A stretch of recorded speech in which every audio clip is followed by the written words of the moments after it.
Pour moi, la Ferra, professionnellement, c'est toute ma vie.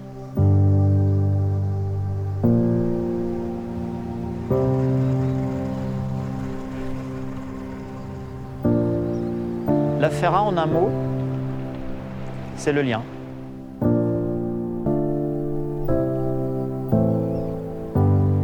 Donc pour moi, la Ferra, c'est la pertinence et l'élégance alpine.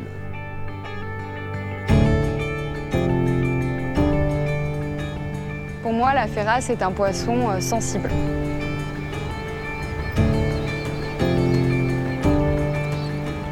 Pour moi, la Ferra représente la bonne qualité écologique de nos grands lacs.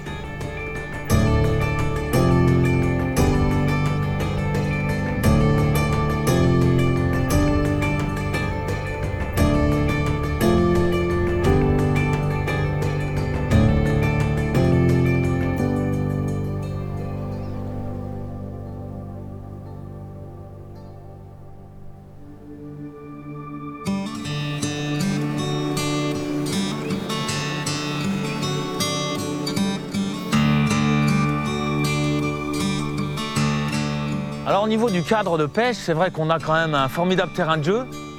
Il est assez vaste, entouré de magnifiques montagnes, avec la Landoche, le fameux sommet emblématique du Chablais. La Ferra, ça représente pour moi ma vie professionnelle, donc ça représente énormément, puisque c'est effectivement ce qui me permet de vivre et de nourrir ma famille. Donc c'est effectivement pour moi, je dois tout à la Ferra, finalement, puisque c'est grâce à elle que j'arrive à me sustenter et à vivre ma vie en plein épanouissement.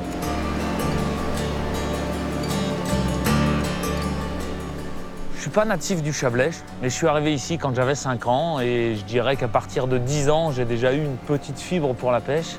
Et puis j'ai eu la chance de faire la connaissance d'un ami, d'un vrai ami d'enfance, à partir de 7 ans, qui était fils et petit-fils de pêcheurs. Et puis du coup, on a écumé les rivières, puis le lac, dès l'adolescence. Et puis c'est en fait à l'âge de 30 ans, après un cheminement professionnel un petit peu divers et variés, que je me suis installé pêcheur en 2004. Donc c'est à 10 ans que j'ai eu le déclic, c'est à 30 ans que je me suis installé, et ça fait 15 ans que je suis pêcheur.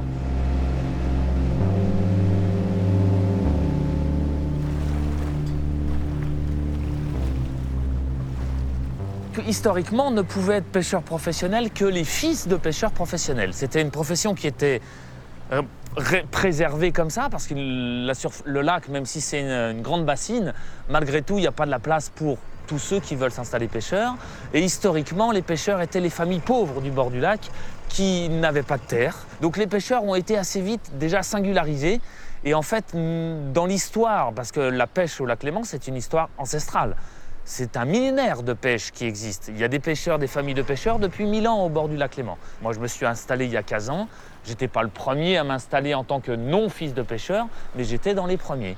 Et c'est grâce à la transmission de Raphaël Jordan qui m'a donné l'envie et cette passion du métier qui m'a permis de m'installer.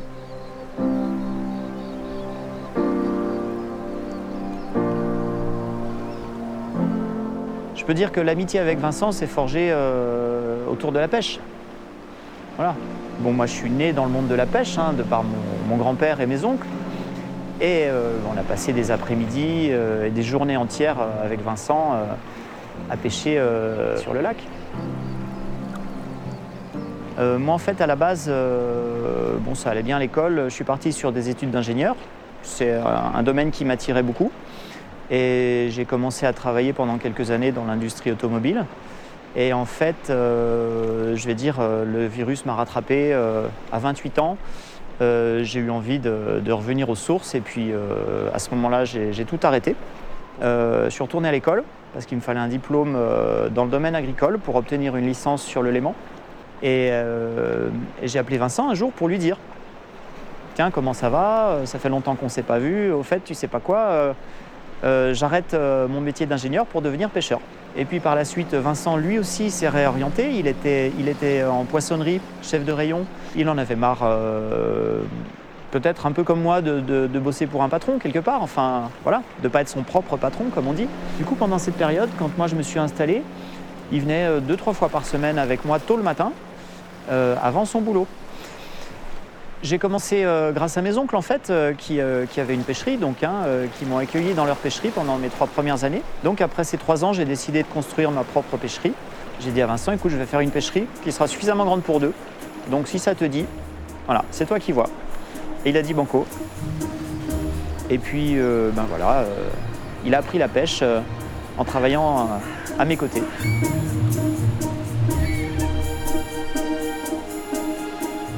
La Ferra, la grosse originalité, non, c'est qu'elle est planctonophage.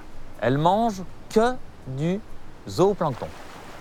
Donc elle va manger du zooplancton et du coup ça va permettre de déterminer à quel endroit on va pouvoir aller la pêcher. Si c'était un carnassier comme la brochet ou la truite, on irait chercher où il y a des alevins, on irait chercher où il y a du poisson au fourrage. La fabrication du zooplancton va se faire en fonction de la température de l'eau, de la lumière. Donc en fait, la Ferra, elle va chasser la nuit. Ça va se passer en grosso modo au milieu de la nuit, à minuit, à ces heures-là, parce qu'elle va bouger et chasser pour se nourrir.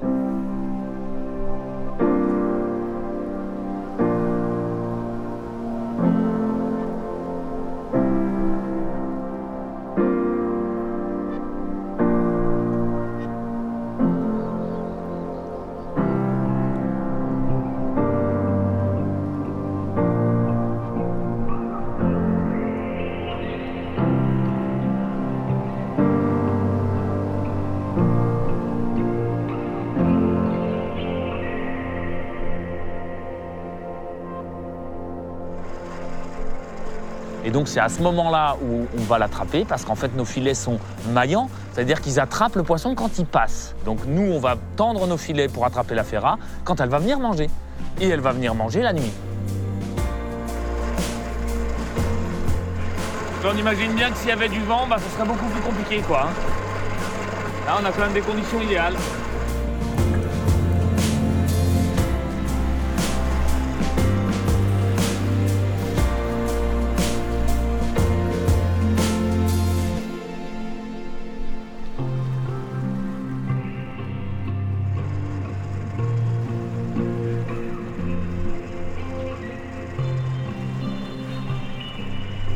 Pour la pêche de la Ferra, on utilise des filets qu'on appelle des pics, des grands pics. C'est des grands filets qui sont dérivants entre 2 eaux, puisqu'en fait le phytoplancton et le zooplancton, l'hiver, ils vont chercher la chaleur et la lumière, donc ça va se passer près de la surface. Et plus la saison va avancer, plus le phytoplancton va se développer dans des couches un petit peu plus profondes. Donc au fur et à mesure de la saison, la Ferra elle va descendre. Donc nous, nos filets qui sont posés dérivants, on va régler la hauteur à laquelle on va les faire descendre en fonction de la saison et en fonction des Ferras. On démarre en début de saison à 2 mètres sous la surface, on finit en fin de saison à 15 mètres sous la surface, en fonction de là où le zooplancton se trouve.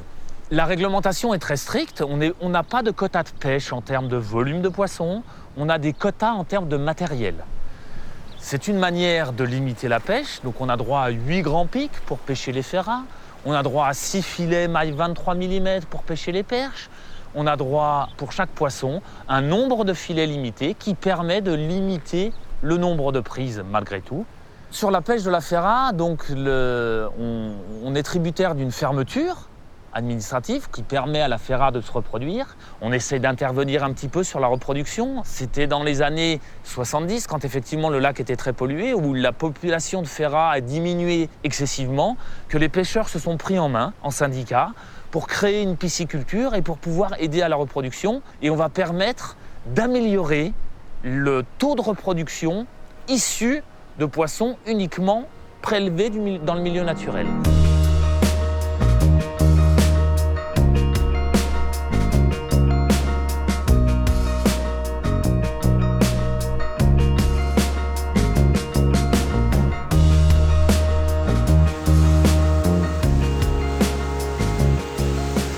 Ah, alors nous voilà donc devant les fameux bassins de Ferra. Exactement, on se retrouve face à 3 bassins de Corrigan, de Ferra. Il nous reste du Léman. Combien il y en a là dans le bassin? Ouh là, il y en a bien 200 000. Wow. 150 et 200 000.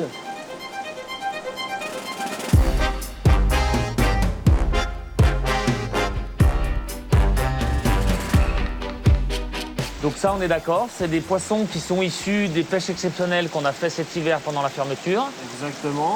En On a décembre. récupéré les ovules et le sperme, on les a fait féconder, on les a fait grossir entre les murs de la pisciculture ici. Elles vont faire moins d'1 gramme et on va les mettre au lac comme ça alors. Exactement. Et là, du coup, au niveau de nourriture, vous leur donnez quoi alors? C'est une farine à base de farine de poisson. Hein. D'accord. Voilà, puis ensuite les cuves seront mises sur le bateau qui se trouve au port. Donc il y a juste la route à traverser avec le chariot élévateur pour ensuite aller les déverser sur toute la bordure littorale. D'accord. Et c'est ce qui a permis sans doute aux pêcheurs de survivre. Je pense, oui. Voilà. Oh oui. Eh ben longue vie mes chéris.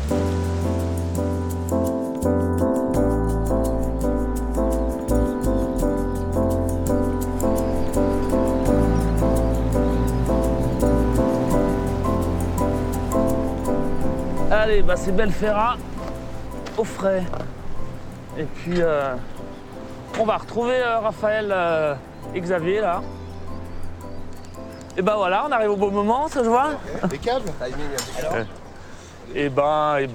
Conditions de bise, c'est pas trop mal. Ah, mais elles sont belles. Hein. Mais voilà, bah c'est des belles. Hein.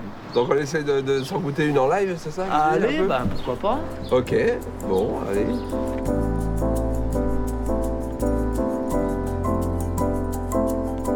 Donc moi, à l'origine, je suis fils de boucher et quand j'étais gamin, vraiment, presque entre guillemets la punition, c'est que, et en même temps c'était tout le bénéfice de la boucherie.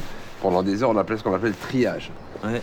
Et là j'ai appris, quand j'étais gamin, j'ai appris vraiment à goûter la chair crue. Voilà, justement, et pour les fibres, et pour... et là, je retrouve ça. Ah ouais.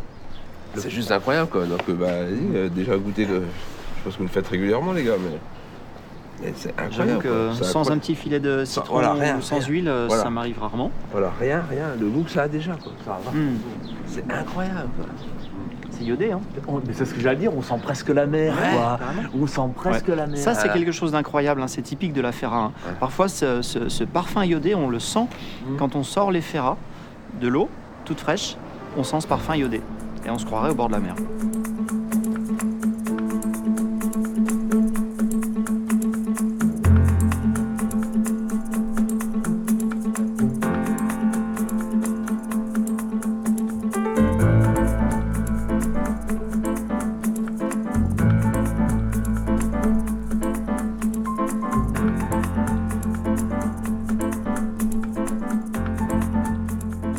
J'ai connu Vincent, il est carrément venu à ma table, voilà, et se présenter. Et il s'avère qu'à cette époque-là, il y avait des intermédiaires entre moi et les producteurs, ce que j'appelle les producteurs de saveurs, donc entre les pêcheurs, parce qu'aujourd'hui, j'élimine au maximum, parce que je veux du direct, je veux vraiment... Et donc Vincent, il a cassé la glace et il est venu manger, et il s'est présenté, quoi.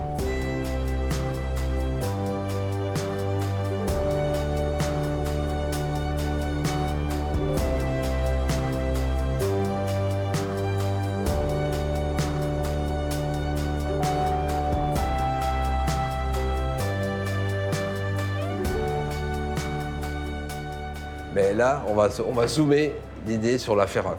La ferra, finalement, vous avez compris, hein, c'est le poisson roi, c'est celui qui se pêche encore assez facilement. Et on va vraiment essayer de voir jusqu'où on peut l'emmener.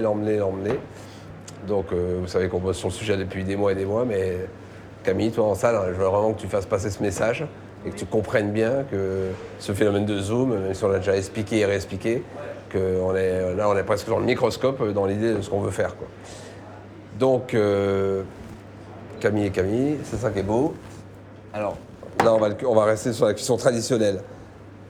Il y a deux choses qui sont intéressantes là-dedans, c'est qu'il y a une protection naturelle qui se fait avec les écailles, on laisse bien les écailles. Finalement, ça va nous faire un peu comme une cuisson en croûte de sel, quoi. C'est tellement, finalement, la peau et les écailles, c'est comme un cuir. C'est une protection totalement naturelle. Et le fait d'y adapter une cuisson très lente, enfin non, finalement pas si lente que ça, parce que ça cuit en 15 minutes, hein, c'est ce qu'on a conclu.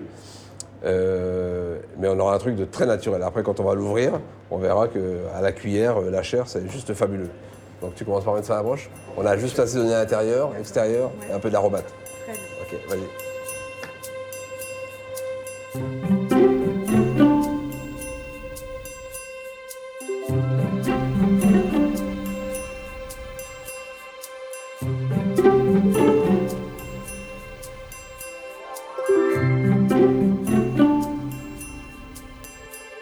va en cuire un sur la salamandre, un filet. Quand on a la culture des poissons de mer, pour parler à la France entière, notamment dans le thon, on parle de la ventrèche, donc c'est beaucoup plus fibré et c'est beaucoup plus gras, quoi. Voilà. Mais c'est hyper intéressant en fait aussi. C'est très différent, c'est la partie sèche, c'est la partie... Même, on pourrait presque faire la parallèle avec le cochon, le filet de cochon, hein, bien sec, et puis la poitrine bien grasse, quoi. Donc ça, c'est vraiment la même chose dans le poisson, quoi. Voilà. Donc, là, tu as un joli filet. Okay. Donc Camille, tu vas le mettre à cuire? Oui, chef. Ok. Assaisonnement accru, dans ta tête, c'est clair aussi? Pourquoi on fait accru? Et non pas à cuit? Pour que ça s'imprègne bien dans la Voilà. chair. Je te montre bien. Qu'est-ce qu'on appelle la juste cuisson? Combien de temps? Pause. À peu Une près. petite minute, 1 minute 30, ça dépend de l'épaisseur du filet. Donc il va commencer par se rétracter au début, vu D'accord. que c'est un poisson qui a été pêché ce matin. Petite 30 secondes, même pas.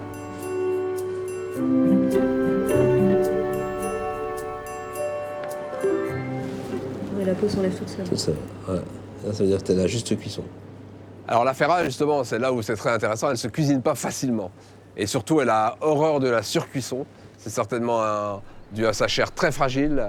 La chair de la ferra, c'est vraiment de la dentelle, c'est vraiment incroyablement fin, élégant dans sa structure de chair.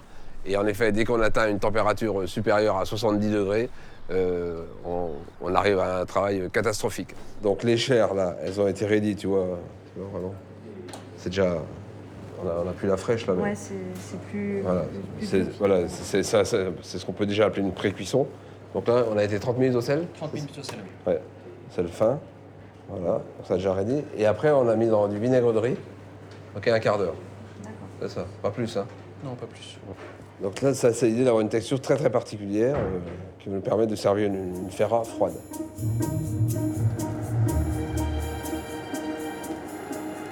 Et comme c'est beau là, c'est ce qu'on appelle le sculpté au feu. Ok, donc faut bien que tu comprennes que le sel, c'est une première cuisson. Le vinaigre, c'est une deuxième cuisson. Ça, c'est une troisième cuisson. Et finalement, sans aller toucher vraiment les chairs. Et après, comme j'arrête pas de le dire aussi, la taille, c'est une cuisson. Ok? Le fait de tailler vraiment en perpendiculaire, hein, ça c'est une saveur. Si on taillait dans l'autre sens, comme ça, ou comme ça, on aurait autre chose, quoi, en bouche. D'accord. Allez, goûte ça.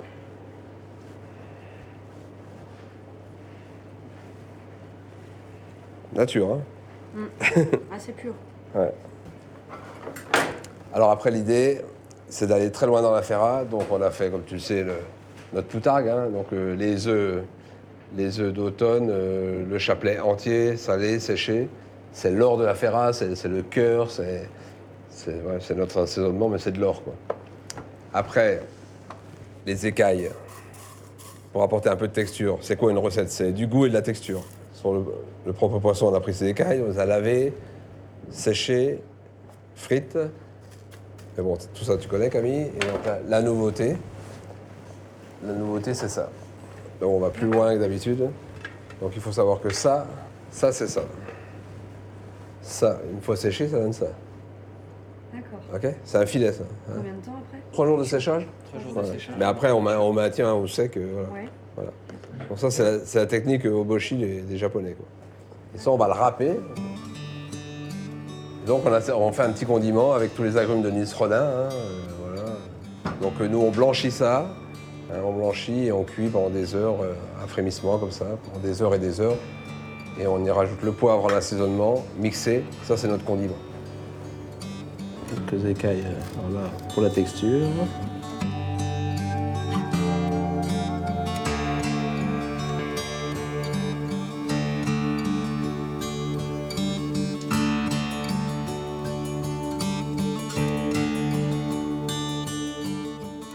Bon, alors on en est où, four d'eau là? Cuisson Eh ben, chaude. voilà, on va te faire goûter, là. Vraiment nature. Ouais,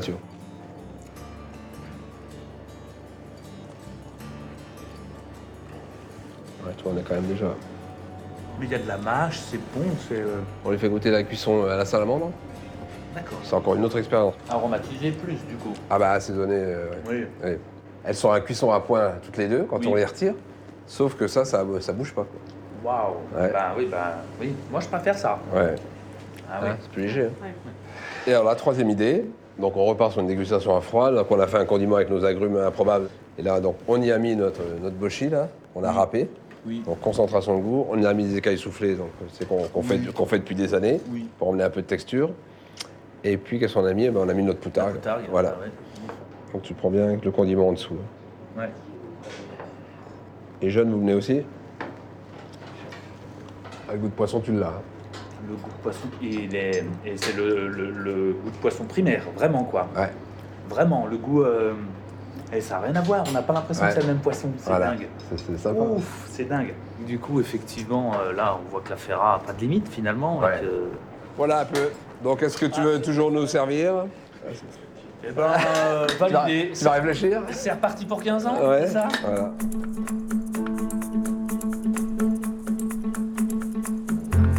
Et donc on travaille en partenariat au niveau du syndicat des pêcheurs avec l'INRA depuis des années sur le suivi des espèces piscicoles du lac.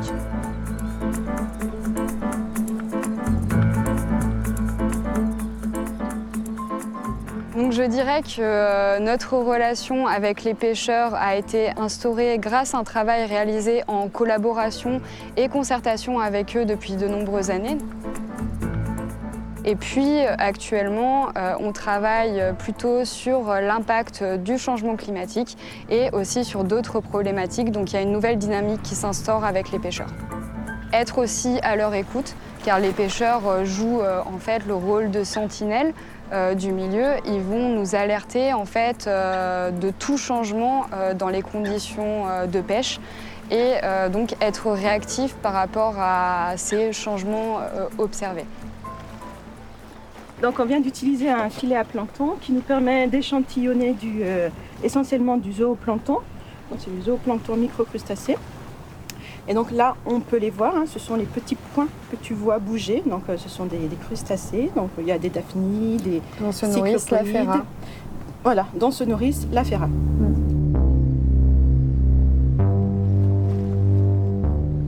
Donc en fait, on voit sur ce qu'on appelle un échogramme, qui est la représentation de la colonne d'eau. Et à chaque fois qu'on voit une petite tache sur l'écran, cette tache correspond à un poisson qui a été détecté, qui nous permet d'estimer de façon précise la taille de chaque individu.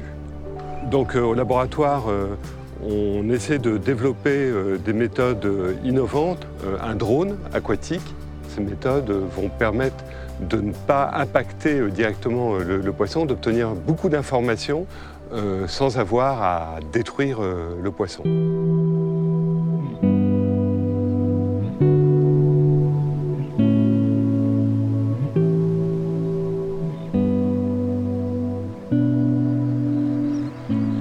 Et puis actuellement, on travaille plutôt sur l'impact du changement climatique et aussi sur d'autres problématiques. Donc il y a une nouvelle dynamique qui s'instaure avec les pêcheurs. Les recherches qui vont être effectuées vont permettre de modifier la réglementation de la pêche. Donc, par exemple, ça va être les périodes de fermeture, les tailles légales de capture, le nombre d'engins de pêche utilisés, la taille des mailles des filets. Toute cette réglementation qui est assez complexe, mais qui est utile pour une gestion durable de la Ferra dans le Léman.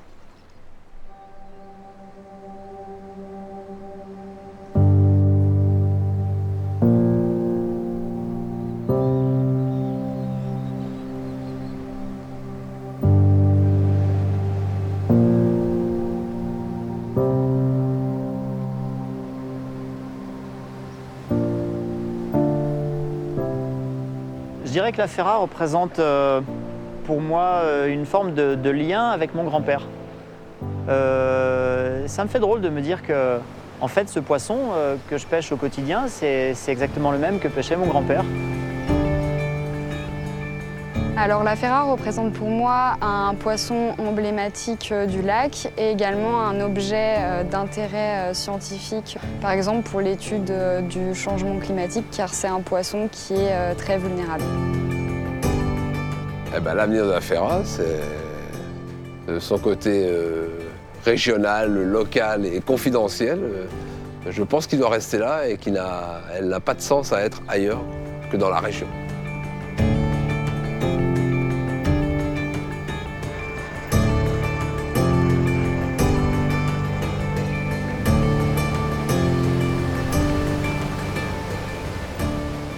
Et un filet de ferra avec juste un petit jus de citron comme ça, mangé au bord du lac dans l'herbe, c'est un vrai bonheur.